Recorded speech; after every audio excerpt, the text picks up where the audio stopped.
I am back with the new topic, money and credit. Let us start. First of all, what is money?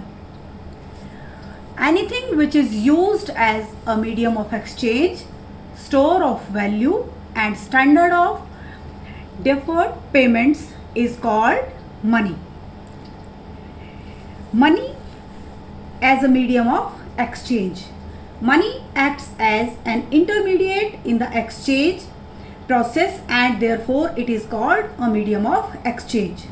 In our day-to-day transactions, goods are being bought and sold with the use of money. At times, we do exchange services with money. Use of money has made things easier to exchange as we can exchange it for any commodity we need. The main functions of money in an economic system is to facilitate the exchange of goods and services.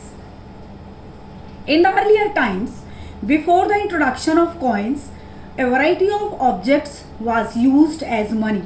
For example, grains and cattle, metallic coins, gold, silver, copper, coins, etc. Barter system. A barter system is an old method of exchange. The system has been used for centuries and long before money was invented. Modern form of money include currency, paper notes and coins. It is not made of precious metals as gold, silver, copper. It is accepted as a medium of exchange because the currency is authorized by the government of India. Money can solve the problem of double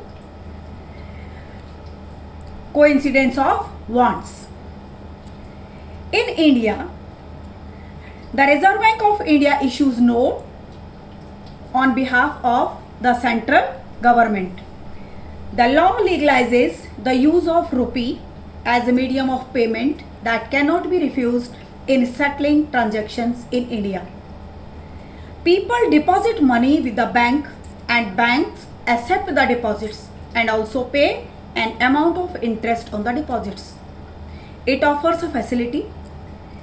The payments made by checks, the facility of checks against demand deposit makes it possible to directly settle payments without the use of cash. Banks keep only a small proportion of their deposits as cash with themselves as a provision to pay the depositors who might come to withdraw from the bank on any given days. Banks use their major portion of the deposit to extend loans. Banks charge higher rate of interest on the loans than what they often offer on deposits. Banks play an important role in the economy of a country by providing cheap loan to a large number of people. Bank employ a large number of people and thus they solve the problem of unemployment to great extent. Banks are sometimes not willing to lend to certain borrowers because some persons are not able to produce certificate of their earnings. There are some people who have a history of non-repayment of loans. There are other people who are not able to produce document of their employment. Some persons have nothing to give to bank as collateral. Credit refers to an agreement in which the lender supplies the borrower with money, goods or series in returns of the promise of future payment. In the rural areas, the main demand for the credit is for the crop production. Farmers usually take crop loan as the beginning of the season and repay loan after harvest. Repayment of the loan is dependent on the income from farming. Thus, farmers take loans. Every loan agreement specifies an interest rate which the borrowers has to pay to the lender along with the repayment of the principal. In addition to this, lenders may demand collateral against the loans. Terms of credit such as interest rate, collateral, documentation requirement and the mode of repayment vary substantially from one credit arrangement to another. They may vary depending on the nature of the lender and borrower. People obtain loans from formal and informal sectors. Formal sectors include banks and cooperatives. Informal sector includes money lenders, traders, etc. RBI supervises the functioning of formal sources of loan. Informal lenders charge much higher interest on loans.